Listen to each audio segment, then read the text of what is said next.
அஸ்ஸலாமு அலைக்கும், welcome to சஸ் kitchen. இன்றைக்கி நம்ம ஒரு சூப்பரான ஒரு லட்டு தான் பார்க்க போகிறோம். கோகோனட் ட்ரை ஃப்ரூட்ஸ் லட்டு தான் பார்க்க போகிறோம். இது வந்து ரொம்பவே சூப்பராக இருக்கும். செய்கிறது ரொம்ப ஈஸி தான். ஃப்ரெஷ்ஷான தேங்காய் வச்சு தான் செஞ்சு காமிச்சிருக்கேன். நீங்கள் ஃப்ரெஷ்ஷான தேங்காய் யூஸ் பண்ணியிருந்தாலுமே இது வந்து 1 மாதம் வரைக்குமே ஸ்டோர் பண்ணலாம். அதே மாதிரி ஒரு குழந்தைங்கள்லாம் பார்த்திங்கன்னா குண்டே ஆக மாட்டாங்க இல்லையா, அவங்களுக்குலாம் இந்த லட்டுவை ஒரு நாளைக்கு ஒரு லட்டு கொடுத்தாலே போதும். 1 மாதத்துலேயே அவங்க வெயிட் வந்து கெயின் பண்ணியிருப்பாங்க. அதே சமயத்தில் ஹெல்த்தியான வேலை தான் நம்ம வந்து வெயிட்டை கெயின் பண்ணியிருக்கோம். ரொம்பவே சூப்பராக இருக்கும். கண்டிப்பாக ட்ரை பண்ணி பாருங்கள். இப்போ எப்படி பண்ணலான்னு பார்க்கலாம். அடுப்பில் ஒரு கடாய் வச்சுருக்கேன். இதில் வந்து நெய் சேர்த்துக்கலாம். 2லேருந்து 3 டேபிள் ஸ்பூன் அளவு கூட நீங்கள் நெய் சேர்த்துக்கோங்க. இப்போது 3 ஸ்பூன் அளவுக்கு நெய் சேர்த்துருக்கேன். நெய் கொஞ்சம் உருகட்டும். இப்போ பார்த்திங்கன்னா நெய் உருகிருச்சு. இதில் ஒரு 1/4 கப் அளவுக்கு முந்திரி எடுத்திருக்கேன். 20லேருந்து 25 முந்திரி, முழு முந்திரியை தான் நான் எடுத்திருக்கேன். இதோட ஒரு 1/4 கப் அளவுக்கு பாதாம், இதை சேர்த்து வறுக்க போகிறோம். அடுப்பு வந்து மீடியம்லேயே இருக்கட்டும். லைட்டாக செவந்து வரட்டும். இங்கே பாருங்கள், லைட்டாக செவந்து வர ஆரம்பிச்சிருச்சு. இந்த டைமில் நம்ம என்ன சேர்க்க போகிறோம் அப்படின்னா, காஞ்ச திராட்சை இருக்கு இல்லையா, அதான் நம்ம சேர்க்க போகிறோம். லைட்டாக செவந்து பாருங்கள், லைட்டாக செவந்து வர ஆரம்பித்தோடனே நம்ம வந்து காஞ்ச திராட்சை ஒரு 1/4 கப் அளவுக்கு எடுத்திருக்கேன். இதையும் நம்ம சேர்த்து நல்லா வறுக்க போகிறோம். இதுவும் நல்லா பலூன் மாதிரி உப்பி வரட்டும். அதுக்கப்புறம் தனியாக எடுத்து வச்சுக்கலாம். உப்பி வரட்டும்.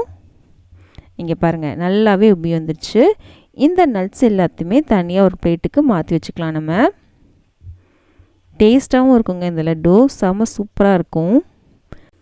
ஒரு சில பசங்க பார்த்திங்கன்னா காலைல சாப்பிடவே மாட்டாங்க. லேட் ஆகிடுச்சு ஸ்கூலுக்குன்னு சொல்லி வேகமாக சாப்பிட்டு போயிடுவாங்க. பாதி சாப்பிடுவாங்க, பாதி சாப்பிடாமல் போயிடுவாங்க. அவங்க எல்லாத்துக்குமே இந்த ஒரு லட்டு ஒரு கிளாஸ் பாலும் குடித்தாலே போதும். மத்தியானம் வரைக்குமே தாங்கும். நல்லா ஃபில்லிங்காகவும் இருக்கும். நம்ம ஹெல்த்தியான கொடுத்த மாதிரி இருக்கும். இப்போ நல்லா வறுப்பட்டுச்சு, தனியாக எடுத்து வச்சிட்டேன். இந்த மிச்சம் இருக்க நெய்யிலேயே 1 கப் அளவுக்கு வறுத்த வேர்க்கடலை தோல்லாம் எடுத்ததுக்கப்புறம் அளந்து எடுத்து வச்சுருக்கேன். இது முதல்ல வறுத்த வேர்க்கடலை தான். லைட்டாக வறுத்தா போதும். ரொம்ப நேரம் வறுக்கணும் அவசியம் இல்லை. லைட்டாக வறுத்தாலே போதும். ரொம்ப நேரம் வறுக்காதீங்க. இது முதல்ல வறுத்ததுனால ரொம்ப நேரம் வறுக்கணும் அவசியம் இல்லை. லைட்டாக வறுப்பட்டது தனியாக எடுத்து வச்சுக்கலாம். இப்போ வறுப்பட்டுருச்சு. இது நம்ம தனியாக எடுத்து வச்சுக்கலாம். நம்ம ஃபஸ்ட்டு நட்ஸ் எல்லாம் வறுத்து வச்சுருந்தோம்ல, அந்த பிளேட் எடுக்க வேணாம். தனியாக ஒரு பிளேட்டுக்கு மாற்றி வச்சுக்கோங்க. எதுக்குன்றதை லாஸ்ட்டில் சொல்கிறேன்.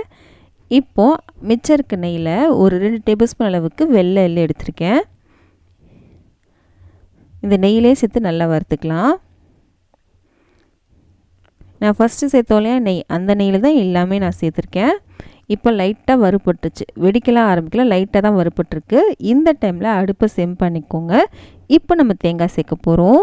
நான் இன்றைக்கி 2.5 கப் அளவுக்கு தேங்காய் எடுத்திருக்கேன். ஃப்ரெஷ்ஷான தேங்காவை துருவி எடுத்து வச்சுருக்கேன். இப்போ 2வது கப் சேர்க்குறோம். இன்னும் ஒரு 1/2 கப் அளவுக்கு சேர்த்துக்கலாம். சேர்த்தாச்சு. இப்போது நம்ம ஃப்ரெஷ்ஷான தேங்காய் எடுத்திருக்கோம். இது ரொம்ப நாள் வைக்கணும் அப்படின்னா இதில் ஈரப்பதம் இருக்கும். அது போனால் மட்டும்தான் ரொம்ப நாள் வரைக்கும் ஸ்டோர் பண்ண முடியும். அதனால சிம்லே வச்சு நல்லா ஈரப்பதம் போகிறவங்க நல்லா வறுத்துக்கோங்க. அது ரொம்ப முக்கியம் இந்த லட்டில்.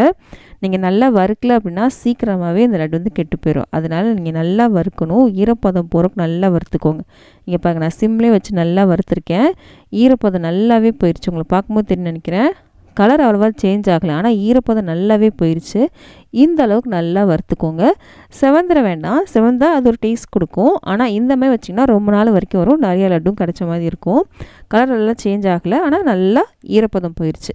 இப்போது இது தனியாக எடுத்து வச்சுக்கலாம். இதுவும் இருக்கட்டும். அடுப்பில் ஒரு சாஸ்பேன் வச்சுருக்கேன். இதில் 1 கப் அளவுக்கு வெல்லத்தை பொடி பண்ணதுக்கப்புறம் அளந்து வச்சுருக்கேன். இதுக்கு ஒரு 1/2 கப் அளவுக்கு தண்ணி எடுத்துக்கலாம். 1 கப் வெல்லம், 1/2 கப் அளவுக்கு தண்ணி எடுத்துருக்கோம்.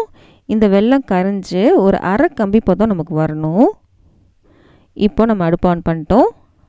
வெல்லம் கரைஞ்சி ஒரு 1/2 கம்பி பதம் வரணும். இப்போ நமக்கு வந்துருச்சான்னு செக் பண்ணி பார்க்கலாம்.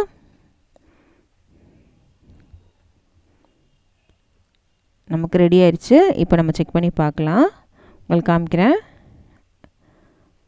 இங்கே பாருங்கள், லைட்டாக இந்த மாதிரி தொட்டுட்டு இந்த மாதிரி செக் பண்ணிங்க அப்படின்னா 1/2 கம்பி பதம் தான் வரணும். 1 கம்பி பதம் வந்துடக்கூடாது. இங்கே பாருங்கள், 1/2 கம்பி பதம் தான் வருது. 1 கம்பி பதம்னா உடஞ்சிருது. 1/2 கம்பி பதம் கரெக்டாக வந்துருச்சு. இப்போ நம்ம அடுப்பு ஆஃப் பண்ணிக்கலாம். இதை வந்து வடிகட்டி தனியாக எடுத்து வச்சுக்கோங்க. இது இருக்கட்டும். இப்போ வந்து நம்ம நட்ஸ் எல்லாம் வறுத்து வச்சுருந்தோம்ல, அதில் கொஞ்சம் மட்டும் இந்த மாதிரி நான் ஒன்றும் பாதியமாக கட் பண்ணி வச்சுருக்கேன். இது தனியாக இருக்கட்டும். மிச்சதெல்லாம் இதிலே இருக்கட்டும். ஒரு மிக்ஸ் எடுத்துக்கலாம். இதில் வந்து நம்ம வறுத்து வச்சுருந்தோம் இல்லையா நிலக்கடலை, அதை சேர்த்துக்கலாம். இதுக்காக தனியாக எடுத்துக்க சொன்னேன். இதோட நம்ம கட் பண்ணி வச்சுருந்தோம் இல்லையா அந்த நட்ஸை சேர்க்காம மிச்சம் இருந்துச்சுல நட்ஸ் அதையும் சேர்த்துக்கலாம். இதிலே பாருங்கள் நான் காஞ்ச திராட்சையும் சேர்த்து தான் அரைக்க போகிறேன். இது எல்லாத்தையும் சேர்த்து நம்ம அரைச்சிட்டு வந்துடலாம். பல்ஸ் மோல்லே அரைச்சிக்கோங்க. அரைச்சிங்கனாலும் இந்த மாதிரி தான் வரும். இது இருக்கட்டும். இப்போது நம்ம வறுத்து வச்சுருந்தாலே தேங்காய் அது ஒரு பெரிய பாத்திரத்துக்கு மாற்றிட்டேன். இதில் 2 டீஸ்பூன் அளவுக்கு ஏலக்காய் தூள் எடுத்துக்கோங்க. இப்போது நம்ம கட் பண்ணி வச்சுருந்தோம் இல்லையா நட்ஸ் அதை இதில் சேர்த்துக்கலாம். இது எல்லாத்தையும் சேர்த்து நம்ம நல்லா கலந்து விட்டுடலாம். நட்ஸு, ஏலக்காய் தூள், தேங்காய் எல்லாமே சேர்த்து நல்லா கலந்துடணும். கலந்து விட்டுக்கலாம். நம்ம தேங்காய் பாருங்கள் கொஞ்சம் கூட ஈரப்பதமே இல்லை, இந்த மாதிரி தான் இருக்கணும். இப்போது நல்லா கலந்து விட்டுட்டோம். இப்போது நம்ம மிக்ஸ் ஜாரில் அரைச்சிருந்தாலும் நட்ஸ் எல்லாம் அதை இதில் சேர்த்துக்கலாம். நட்ஸ் எல்லாத்தையும் சேர்த்துடலாம். இப்போது இதில் கொஞ்சம் ஈரப்பதம் இருக்கும். இதோடு சேர்த்து தேங்காய் நல்லா கலந்து விட்டுக்கோங்க. நம்ம நட்ஸில் எல்லாத்துலேயுமே பார்த்திங்கன்னா எண்ணெய் இருக்கும். அதனால நமக்கு வந்து நெய் ஃபஸ்ட்டு சேர்த்த நெய்யே போதும் தான். அதுக்கு மேலே நெய் சேர்க்கணும்னு அவசியம் இல்லை.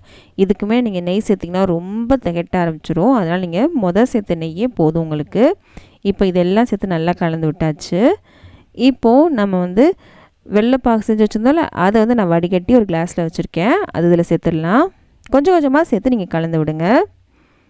இப்படி கொஞ்சம் கொஞ்சமாக சேர்த்து நீங்கள் கலந்து விடுங்க. எல்லா சக்கரை பாகுமே இப்படி மாதிரி சேர்த்து கலந்து விட்டுக்கோங்க.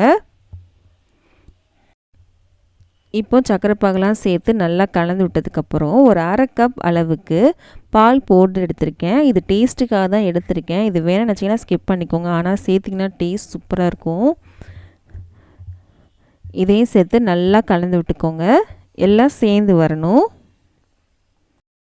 இங்கே பாருங்கள் எல்லாமே சேர்ந்து வந்துருச்சு. இப்போது நம்ம லட்டு பிடிக்க ஆரம்பிச்சிடலாம். உங்களுக்கு தேவையான சைஸில் நீங்கள் லட்டு பிடிச்சிக்கோங்க. நான் இன்றைக்கி இந்த மாதிரி சைஸில் வச்சுக்கிறேன். நட்ஸ் மேலே தெரிஞ்சால் நல்லாயிருக்குன்றதுக்காக நட்ஸ் மட்டும் மேலே வச்சுட்டு இந்த மாதிரி லட்டு பிடிச்சிக்கலாம். அவ்வளோதாங்க, சூப்பராக லட்டு பிடிச்சிட்டோம். இது நீங்கள் எப்படியே வச்சாலும் ஓகே தான், ஒன்றும் பிரச்சனை இல்லை. நான் இன்றைக்கி என்ன பண்ண போகிறேன் அப்படின்னா டெசிகேட்டட் கோகோனட் இருக்கு இல்லையா அதை வந்து எடுத்து வச்சுருக்கேன். இங்கே பாருங்கள் கொஞ்சமாக எடுத்து வச்சுருக்கேன். இந்த மாதிரி லைட்டாக அந்த மாதிரி கோட் பண்ணிக்கலாம். கடைகள்லாம் பார்த்தீங்கன்னா இந்த மாதிரி தான் இருக்கும். உங்களுக்கு பாருங்கள் லைட்டாக அந்த மாதிரி கோட் பண்ணிவிட்டு இந்த மாதிரி எடுத்திங்கன்னா பார்க்கவும் அழகாக இருக்கும். கடையில் வாங்கின மாதிரியே இருக்கும். பாருங்கள் கடையில் வாங்கின மாதிரி இருக்கு இல்லையா. இந்த மாதிரி எல்லாத்தையும் நம்ம செஞ்சு வச்சுக்கலாம். பாருங்கள் எல்லாத்தையும் செஞ்சுட்டேன். கண்டிப்பாக ட்ரை பண்ணி பாருங்கள். ரொம்பவே சூப்பராக இருக்கும், செம்ம டேஸ்ட்டாக இருக்கும். கண்டிப்பாக ட்ரை பண்ணி பாருங்கள். எனக்கு ரொம்ப பிடிக்கும். இந்த வீடியோ பிடிச்சினா ப்ளீஸ் லைக் பண்ணுங்கள். லைக் பண்ணால் தான் இந்த வீடியோ வந்து நிறைய பேருக்கு வந்து ரெக்கமெண்ட் ஆகும். நிறைய பேர் சப்ஸ்கிரைப் பண்ண மாட்டேங்கிறீங்க, லைக் பண்ண மாட்டேங்கிறீங்க, ஷேர் பண்ண மாட்டேங்கிறீங்க. இதெல்லாம் எனக்கு பண்ணால் மோட்டிவேஷனாக இருக்கும். ப்ளீஸ் எல்லாம் பண்ணுவீங்கன்னு நம்புகிறேன். நம்ம அடுத்த வேலை சந்திக்கலாம்.